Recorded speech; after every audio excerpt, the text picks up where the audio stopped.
नमस्कार, बहुत स्वागत है आप सभी का सुदर्शन न्यूज पर। मैं हूं आपके साथ संभव गुप्ता। चर्च में यौन शोषण किस हद तक जाकर होता रहा है, इसका समय समय पर खुलासा भी हुआ।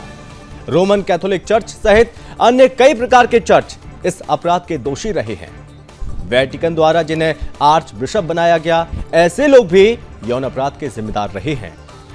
अब एक ताजा रिपोर्ट में सनसनीखेज खुलासा हुआ। अमेरिका के मैरीलैंड प्रांत के कैथोलिक चर्च से जुड़े पादरियों ने अन्य लोगों के साथ सांठगांठ करके सालों साल तक बच्चों को यौन शोषण का शिकार बनाए रखा। रिपोर्ट के अनुसार मैरीलैंड में चर्च पादरियों ने 2-4 नहीं, 10 नहीं बल्कि लगभग 600 बच्चों को अपना शिकार बनाया था, उनका यौन शोषण किया था। ये सब घटनाएं पिछले 80 साल के दौरान दर्ज की गई थी, लेकिन कैथोलिक पादरियों ने इसे अब तक छुपाए रखा था। पादरियों ने इसे इसलिए छुपाए रखा था क्योंकि उनके अनुसार यह तो गॉड की मर्जी थी।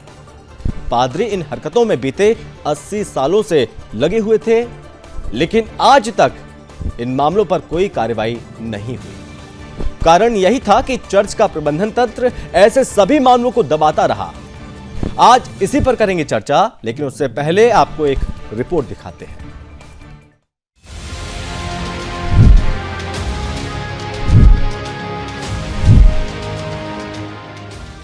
चर्च की 4 दीवारें, यीशु की दुहाई, 600 बच्चों की चीखें और उन चीखों की प्रतिध्वनि में मुखर होता पादरियों का नाम।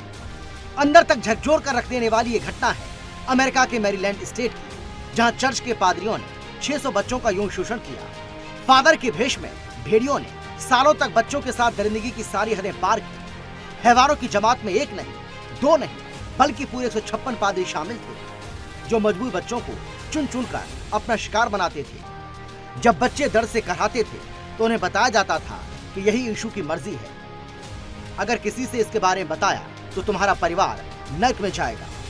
हेवन और हेल की दुहाई की बदौलत हैवानियत की कहानी पूरे 80 सालों तक चली, जिसका खुलासा अब हुआ है।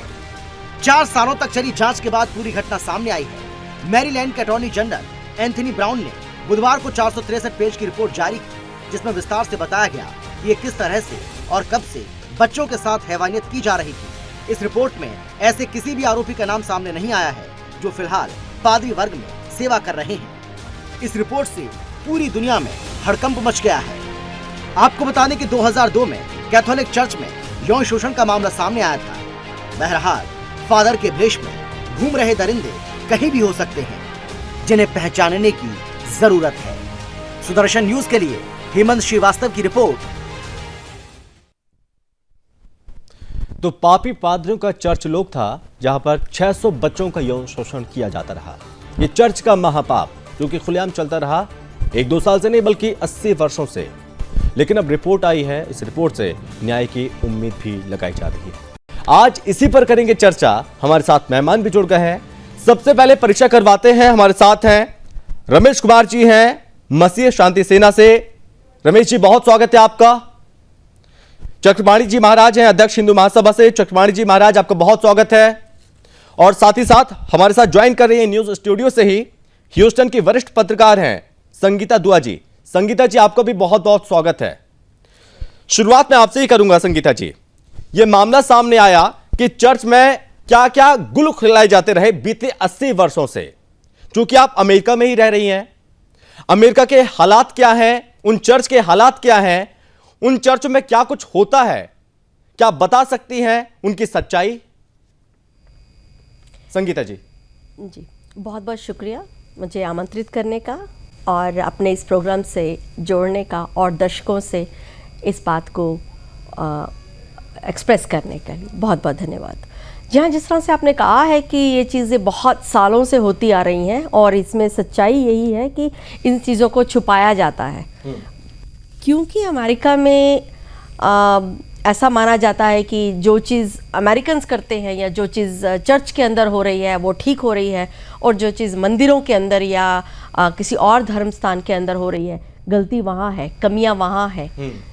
तो डेमोक्रेसी को एक नए तरीके से बताया जाता है या उनको उसकी परिभाषा ही बदल दी जाती है किसी किसी मुद्दों पर।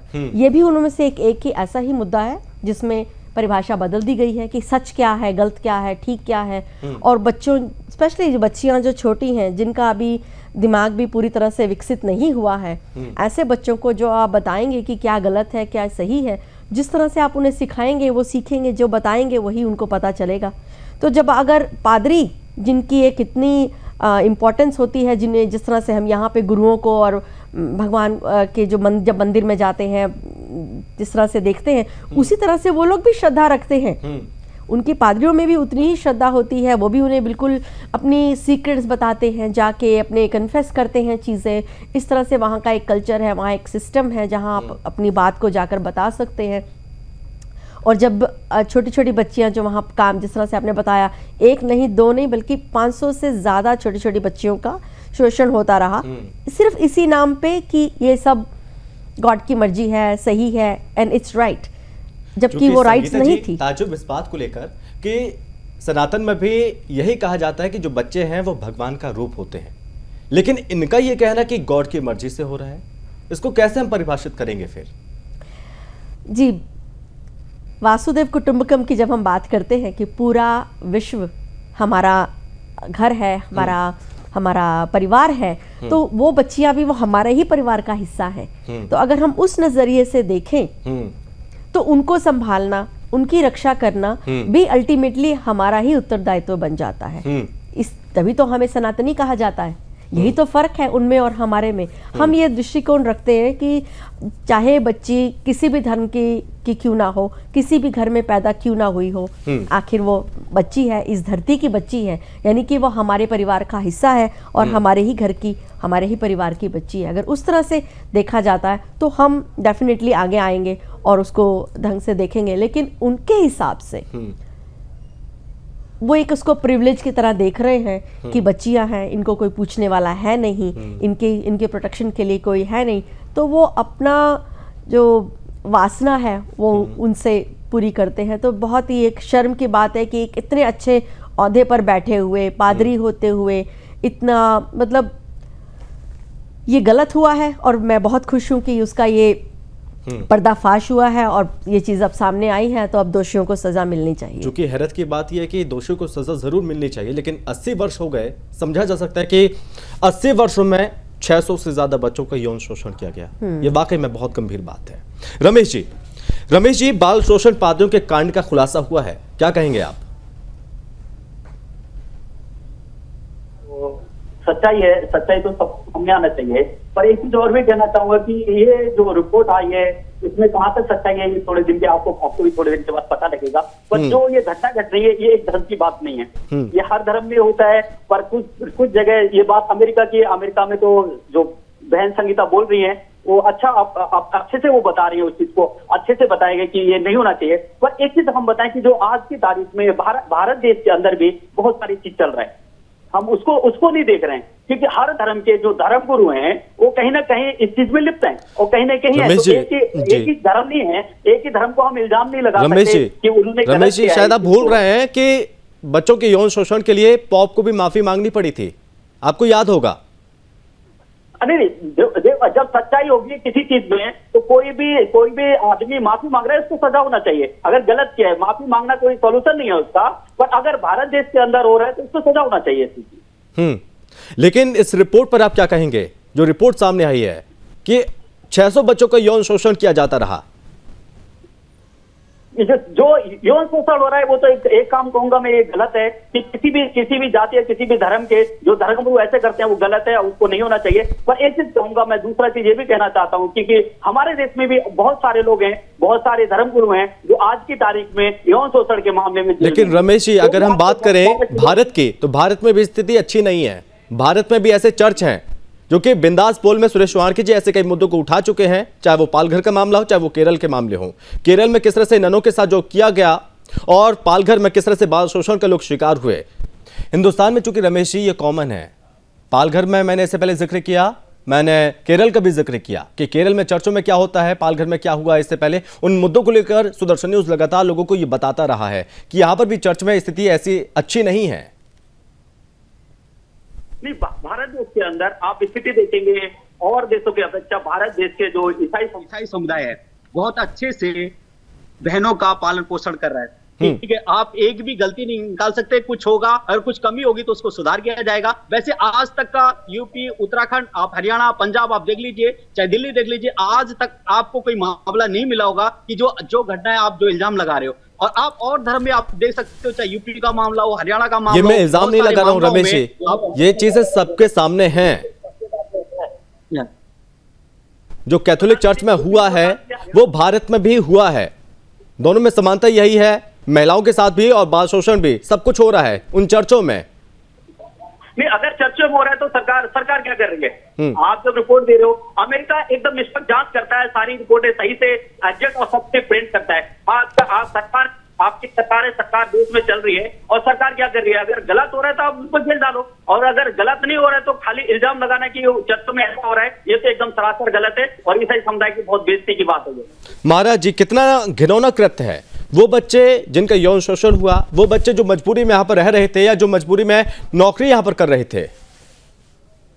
ये संभव जी, आप एक वरिष्ठ पत्रकार हैं, आज से नहीं काफी समय से देख रहे हैं कि अगर जो हिंदू संतों पे एक थोड़ी सी सिर्फ आरोप लग जाता है, पूरे अंतर्राष्ट्रीय स्तर का मुद्दा उसको बना दिया जाता है एक षड्यंत्र के तहत। मैं तो बस धन्यवाद देता हूं संगीता दुआ जी को, एक वरिष्ठ पत्रकार हैं, उन्होंने जिस साहस के साथ उन्होंने इस चीज को रखा है और जो रिपोर्ट आई है उसको सुदर्शन चैनल जो दिखा रहा है, निश्चित रूप से देश दुनिया सबको समझना चाहिए कि आप ये देखो कि 600 मासूम बच्चों को किस प्रकार से हवस का शिकार बनाया गया, किस प्रकार से उत्पीड़न किया गया। और मासूम बच्चों को जो बच्चों में भगवान का वास होता है, और रमेश कुमार जी कहां तक उसकी निंदा करते, उनके खिलाफ और चीजें बयान करते थे, लेकिन ये उल्टे और धर्मों को लेकर लपेट रहे हैं। सवाल यह है कि आप केरल में अभी एक नन ने किस प्रकार से आत्महत्या कर लिया था, और कितने नन जो है, एक नन ने पत्र दिया था, अब पादरी ने उसका शोषण किया, और तमाम पूरे देश में आता है कि मदरसों में कैसे मौलाना छोटे बच्चों, मासूम बच्चों और बच्चियों के साथ हरकत करता है। कई वीडियो भी सार्वजनिक सोशल मीडिया पे जारी हुआ। आप ऐसा छवि लेकिन बनाया गया कि हिंदू धर्म गुरु ही गलत है, बाकी नहीं, लेकिन ऐसा नहीं है। हम आपको बताना चाहते हैं कि अंतर्राष्ट्रीय षड्यंत्र के तहत हिंदू धर्म गुरुओं को 99% बदनाम किया जाता है, और बाकी में 100% आप ये देखिए कि जो अपराध आरोप लगते हैं वो 100% सही होता है। आप देखिए कि रिपोर्ट ये जारी हुआ है, इस रिपोर्ट में किस प्रकार से जो वर्णन है अपना रूह कपाने वाला है। बताइए उन मासूम बच्चों पे क्या असर हुआ होगा, और वो जब बड़े होंगे, और ऊपर से उसको मानसिक रूप से दबाव ये बना दिया गया कि ये यीशु की जो है, यीशु की यही इच्छा है। बताइए, आप पाप करते हो महाराज जी, चूंकि महाराज जी इस तरह का शोषण करने वालों को बख्शा नहीं जाना चाहिए जी। महाराज जी, इस तरह के शोषण करने वालों को बख्शा नहीं जाना चाहिए, लेकिन सवाल है कि इन बच्चों को न्याय दिलाएगा कौन? ये इन बच्चों को न्याय मिलेगा कैसे? इनके लिए कोई संस्था भी काम नहीं कर रही है। देखिए, अभी जो संगीता जी ने कहा, बिल्कुल ठीक कहा कि वसुधैव कुटुंबकम हमारा सिद्धांत है, यानी पूरा जब विश्व परिवार है तो बच्चे भी हमारे हिस्से हैं। हम तो हिंदू मुस्लिम ईसाई तो करते नहीं है, हम तो सब में अपना देखते हैं, यही दूसरे को काफिर समझते हैं, हमको काफिर समझते हैं। अब हम लोग इसकी लड़ाई लड़ेंगे। अब जब अपने बच्चों की लड़ाई लड़ते हैं तो वो भी तो अपने बच्चे, उनकी भी लड़ाई लड़ेंगे। हमारी वहां भी टीम है, वहां भी मैं सुदर्शन चैनल की क्लिप भेजूंगा कि इसको करिए, और इसके न्याय के लिए चर्चों पे वो करना पड़ेगा। पिछली बार पोप ने माफी मांगा था, पुनः एक विश्व के सामने आकर के उनको माफी मांगना पड़ेगा, और इन अपराधियों को जेल में सलाखों के अंदर डालना पड़ेगा। अंतर्राष्ट्रीय कानून जो भी कहता हो उसके तहत करना होगा। और भारत में भी जो चर्चे हैं, भारत में भी जो मदरसे हैं, उनकी भी इस तरह की जांच हो, जो भी लंबित मामले हैं उनसे जल्द से जल्द सजा दिलाने का प्रावधान किया जाएगा। और रमेश जी, इसमें आप आगे हैं। रमेश जी, आप सभी धर्मों को जो जोड़ दे रहे हैं, अभी तो 600 नाबालिगों का शोषण कर रहे पादरी, और सभी धर्मों को कर रहे कि जी सभी धर्मों को उत्तराखंड और कहां बोल रहे हैं। ये गलत बात है। उत्तराखंड में भंडारे कितने होते हैं, कितने सेवा भाव होता है, कितने मेडिकल कॉलेज संतों ने खुलवाए, इसको आपको पता है?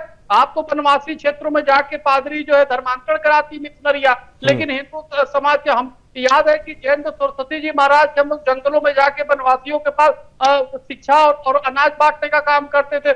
ठीक है संगीता जी, चूंकि अब सवाल यह है कि जो ये रिपोर्ट और इन जैसी जो रिपोर्ट सामने आई है, क्या इन पादरियों की सोच बदलेगी जो आसान शिकार खोजते हैं?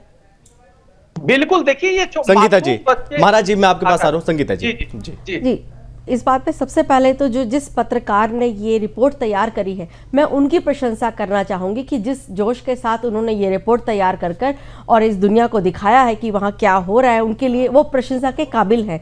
दूसरी बात ये है कि अब ये बाहर जब रिपोर्ट आ ही गई है बाहर और ये अमेरिका की रिपोर्ट है, तो जिस तरह से कोई भी मुद्दा अगर भारत का मुद्दा होता है या किसी और देश का मुद्दा होता है, जिस तरह से ह्यूमन राइट्स वाले बाहर सामने आते हैं और हर एक मुद्दे को उठाते हैं, जहां अगर भारत के किसी महंत की या किसी की गलती होती है उसे उठाया जाता है, उसी तरह से मैं रिक्वेस्ट करूंगी, मैं प्रार्थना करूंगी और अर्ज करूंगी कि इस वक्त भी ह्यूमन राइट्स के लोगों को इस मुद्दे को बाहर उठाना चाहिए, लेकर आना चाहिए, ताकि इसका भी उसी तरह से खुलासा हो, उसी तरह से इसका सोल्यूशन निकाला जाए और इसी तरह से उन लोगों से माफिया भी मंगवाई जाए। लेकिन सवाल यह है ना कि ह्यूमन राइट कब आगे आते हैं, ये आपको भी बहुत अच्छे से पता है। जब किसी को फांसी होती है तो वहां पर आगे आ जाते हैं, जब बच्चों के साथ कुछ होता है तो ये ह्यूमन राइट वाले आगे नहीं आते हैं। संगीता जी, जो ये पादरी हैं, उन पादरियों को जब तक सजा नहीं मिलेगी तब तक उनकी सोच में परिवर्तन भी नहीं आएगा। चूंकि आपने यहाँ पर जिक्र किया ह्यूमन राइट्स का, तो सवाल यह भी कि ह्यूमन राइट्स वाले जब किसी आतंकी को सजा होती है, फांसी होती है, तो उनके लिए चीख चीख कर यहाँ पर न्याय की गुहार लगाते हैं, उनके समर्थन में खड़े हो जाते हैं। लेकिन जब बच्चों की बात आती है, किसी अपनों की बात आती है, तो वहाँ पर पीछे हट जाते हैं, कोई उनके साथ खड़ा नजर नहीं आता। फिर संगीता जी, संभव जी आपने अच्छी बात कही है, लेकिन ये देखिए कि अमेरिका में अगर आप छोटे किसी बच्चे को अगर आप थप्पड़ भी लगा देते हैं तो वो फौरन 911 को कॉल कर देते हैं, इतना प्रोटेक्ट किया जाता है। वहाँ एक संस्था है जिसे कहा जाता है CPS, यानी कि चाइल्ड प्रोटेक्टिव सर्विसेज। तो चाइल्ड प्रोटेक्टिव सर्विसेज वालों को इस वक्त आगे आना चाहिए। अगर ह्यूमन राइट्स वाले नहीं आ रहे हैं तो CPS वालों को आगे आना चाहिए और उनके लिए आवाज़ उठानी चाहिए कि अगर हम एक छोटे बच्चे को माँ बाप होकर, एक रिस्पॉन्सिबल पेरेंट होकर हम उन्हें समझा नहीं सकते, हम उन्हें डिसिप्लिन नहीं कर सकते, हमारे ऊपर कार्रवाई हो सकती है, तो पादरी जो उनके माँ बाप की तरह हैं, उनके प्रोटेक्टर की तरह हैं, उनको उनके संरक्षण में हैं, तो वो भी बिल्कुल एक पेरेंट की तरह हैं, उनके ऊपर भी कार्रवाई उसी तरह से होनी चाहिए कि उन्होंने निग्लेक्ट किया है। आपने बहुत अच्छी बात कही, अगर छोटा से भी यहाँ पर मामला होता है तो तुरंत उसकी कंप्लेन की जा सकती है। बिल्कुल, क्योंकि संगीता जी ये तो 80 वर्षों से चल रहा है, 80 वर्षों से 600 से ज्यादा बच्चों के साथ ये सब हुआ। क्या ऐसा नहीं लगता कि उनमें से किसी बच्चे ने या अंदर के किसी व्यक्ति ने इसको लेकर कोई शिकायत की हो, बावजूद उसकी कार्रवाई नहीं की गई होगी? आपको लगता है कि अगर अंदर किसी बच्चे ने शिकायत की होगी या कुछ ऐसा किया होगा तो वो बच्चा आज या व्यक्ति या छोटी बच्ची वो अभी जीवित भी होगी? शायद नहीं। और ये मामले सामने आ चुके हैं, ये बात भी सामने खुलासा हो चुका है कि कई चर्चेस के बैकयार्ड में बच्चों को, छोटे बच्चों को इसी तरह से दफनाया भी गया। वो भी आपने शायद रिपोर्ट पढ़ी होगी, वो शायद इससे थोड़ी सी डिफरेंट है। रमेश जी, बेहद शर्मनाक ये चीज है, बेहद शर्मनाक। हाँ, ये मैं सब सारे कुछ सुन रहा हूँ, बड़े ध्यान से सुन रहा हूँ जो आप बात कर रहे हैं जी। जो मामला है आपने भी सुना है और जो बात बताई जा रही है वो भी सुन रहा हूँ। हाँ। दूसरा चीज मैं बताऊं, ये अमेरिका में इतना ट्रांसपेरेंसी है, सारी चीजें बाहर आ रही हैं। अगर यही बात अगर हो जाती है हमारे देश में हो रहे हैं तो न हो रही हैं। आप देखिए हाथरस घटना में क्या हुआ, रेप हुआ, उसका आप जानते हैं, सच्चाई पूरा देश जान रहा है, ठीक है। जो भी घटना कठुआ में क्या हुआ तो आप भी जानते हैं। रमेश जी, चूंकि इस बात से आप मुकर गए शायद, रमेश जी शायद इस बात से आप मुकर गए कि यहाँ पर उत्तराखंड की आपने बात की, उत्तर प्रदेश की आपने बात की, आपने महाराष्ट्र की बात की। उन रिपोर्टों को भी हम लगातार कवर करते हैं, हमारे जो सहयोगी हैं वो अपनी जान पे हथेली रखकर लगातार वो मेहनत करते हैं, वो उन खबरों को दिखाते हैं कि किस तरह से धर्मांतरण किया जाता है और किस तरह से यहाँ पर डेमोग्राफी बदलाव हो रहा है, किस तरह से जानबूझकर जबरदस्ती या तो बैला फुसलाकर जो गरीब हिंदू हैं, जो दलित हैं, उनका धर्म परिवर्तन कराया जाता है। क्या ये सब भारत में नहीं हो रहा है? ये आपका जवाब, ये धर्मांतरण वाले मुद्दे पे आपको मैं बहुत अच्छे से जवाब देना चाहूंगा। अगर ईसाई समुदाय, आपको मालूम है इंडिया के अंदर क्या, संसार के अंदर सबसे अच्छा एजुकेशन सिस्टम है या हेल्थ सिस्टम वो क्रिश्चियन कम्युनिटी के पास है। आज अगर वो चाहे झारखंड है, चाहे छत्तीसगढ़ है और चाहे महाराष्ट्र है, चाहे उत्तराखंड, यूपी, किसी भी राज्य में देखिए, क्रिश्चियन लोगों ने जिस ढंग से उन्होंने स्कूल में फ्री शिक्षा देके और एक समाज को जागरूकता का काम किया, बहुत बड़ा है। ये दूसरे के धर्म के जैसा नहीं कर रहे हैं, जो दूसरे के धर्म ऊंच नीच की बात नहीं हो रही है। वहां पर हर धर्म के बहन बेटियों को इज्जत और सम्मान के साथ शिक्षा दी जा रही है और जागरूक किया जा रहा है। और लोगों को जो अभी अध्यक्ष जी ने बताया था यहाँ पर कि शिक्षा दी जा रही है कि घिनौनी हरकतें की जा रही हैं। के साथ आप जो सिस्टम दे रहे हैं उससे धर्मांतर नहीं हो रहा। आपके चैनल पे मैं चैलेंज करता हूं, अगर आप एक भी आदमी को ऐसा लेके आइए जो जबरदस्ती जिसको मार के या जबरदस्ती पीट के ईसाई बनाओ, पर मैं आपको हजारों केस ऐसे दे दूंगा आज की तारीख में यूपी में, छत्तीसगढ़ में, झारखंड में, आपको हजारों केस दूंगा, इवन हरियाणा में और उत्तराखंड में, जो झूठे मुकदमे लगा के, झूठे धर्मांतर के मुकदमे लगा के लोगों को जेल में डाला जा रहा है। रमेश जी, आपने बात को ट्विस्ट कर दिया है, ये बात है ही नहीं, मुद्दा ही कुछ और रमेश है। जी, आप चूंकि मुद्दे से भटक रहे हैं। बिल्कुल रमेश जी, सवाल ये कि जो रेपिस्ट पादरी हैं उन्हें क्या सजा मिलेगी? भारत में जो चीजें होती हैं क्या उसमें बदलाव आएगा? जो अमेरिका में हो रहा है क्या उसके बाद लोगों की सोच बदलेगी? सवाल ये है। सवाल देखो, हुआ है तो उसका न्याय होना चाहिए, जजमेंट होना चाहिए। जो भारत में गलत तो उसका भी न्याय होना चाहिए। जो अभी गलती चल रही, जो लोग गलत काम कर रहे हैं उनको भी जजमेंट होना चाहिए, उनका भी उनके ऊपर इंक्वायरी होना चाहिए। आप ह्यूमन राइट की जो सिस्टर बात कर रही थी, ह्यूमन राइट के बारे में आप देखो कौन सा ह्यूमन राइट था भारत देश के अंदर। आप अच्छे से जानते हैं ह्यूमन राइट क्या काम कर रहा है भारत देश के अंदर, कौन सा ह्यूमन राइट काम कर रहा है अभी। आप एक भी बता दीजिए इसमें जो इस मुद्दे ऊपर लेके आए हो। और क्रिश्चियन कम्युनिटी के ऊपर उत्तराखंड से आप तो इसलिए बात बोल रहा हूँ, पूरे उत्तर भारत की बात कर रहा हूँ। कोई भी चर्च का पादरी को आप इल्जाम बता दीजिए जिसपे ये रेप का केस का आरोप लगा हो, किसी पे भी आप एक पे, और उसकी तो बात नहीं करता। एक फादर, चाहे पादरी है चाहे चर्च का फादर है, आप बता सकते हैं। आपने बात मुद्दा ही चेंज कर दिया। बात ये हो रही है कि ये जो पादरियों ने जो घिनौनी हरकत की है उन्हें सजा मिलनी चाहिए, उनकी ये सब चीजें बाहर आनी चाहिए। मुद्दा ये है, आप बात को अगर आप ट्विस्ट कर देंगे तो उससे हम बात का हल नहीं निकल पाएगा। देखिए, अब बात अलग नहीं रहा हूँ, बात अमेरिका की होती है तो बात भारत की होने का, भारत साथ है। अमेरिका कानून भारत से बहुत अच्छा आज की तारीख से काम कर रहा है। दोनों डेमोक्रेसीज है, न्याय नहीं हो रहा है वहाँ, जजमेंट बहुत अच्छे से हो रहा है और अच्छे तरीके से जजमेंट हो रहा है। इसे आप जजमेंट कहते हैं? 80 साल तक जिनका जजमेंट नहीं हुआ, 80 साल तक जिनकी बात को सुना नहीं गया, वो कैसा जजमेंट है? सालों से लोग जो रेप करने वाले लोग संसद में बैठ के कानून तक नहीं बनाने दे रहे। आप सोचिए, हमारे संसद में रेपिस्ट लोग बैठे हैं। अब भारत देश की बात, अमेरिका में एक बता दीजिए रेपिस्ट का एक भी अमेरिका संसद में बैठा हो? नहीं बैठा है। पर हमारे देश में बैठे, आप अपने देश की भी बात कीजिए, हम भारत की बात करें, हम भारत में रहते हैं अभी। लेकिन रमेश जी, यहाँ पर सवाल कई सारे खड़े होते हैं। जो चोरी छुपे यहाँ पर हो रहा है, वो जो खेला जा रहा है, वो दुनिया के सामने धीरे धीरे निकलकर सामने आ रहा है। जो चर्च में यहाँ पर होता है, जो मिशनरीज में यहाँ पर होता है, वो क्या कुछ हो रहा है वो सबके सामने धीरे धीरे आ रहा है। महाराज जी, जो अब ये लड़ाई है, इस लड़ाई को अब कैसे जीता जा सकता है इस रिपोर्ट के खुलासे होने के बाद?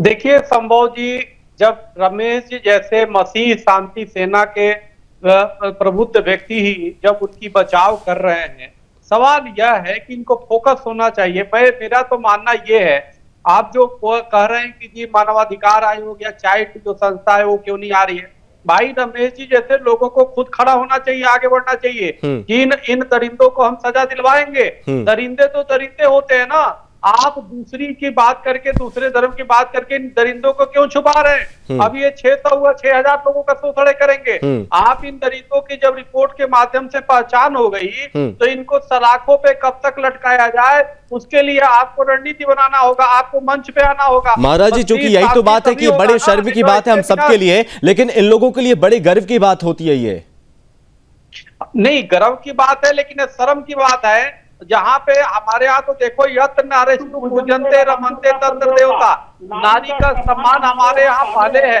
और नवरात्र में तो 9 देवियों की उपासना होती है, लेकिन वहीं पे आप देखिए कि किस प्रकार से बच्चों का शोषण हुआ। तो इन दरिंदों को सजा होनी चाहिए। और निश्चित रूप से मैं आपके चैनल को धन्यवाद देता हूँ कि इन पापियों का कम से कम पाप का पर्दाफाश किया। लेकिन उससे भी दुर्भाग्य की बात है कि रमेश जी जैसे शांति सेना के लोग, मसीह शांति सेना के लोग उनका पापियों का, उन बलात्कारियों के समर्थन में और दूसरी बातें कर रहे हैं। ये बड़ा दुर्भाग्यपूर्ण है। कहाँ तक उन बलात्कारियों का, उन दरिंदों को सजा दिलाने की बात करनी चाहिए, तो ये जो है उन बातें कर रहे हैं, कभी उत्तराखंड की बातें कर रहे हैं, कभी हरियाणा की बात कर रहे हैं। ये बहुत ही दुर्भाग्यपूर्ण है। आप शांति सेना है क्या बलात्कारी सेना है, ये तय कर लीजिए कि आप बलात्कारी सेना मत बनाइए।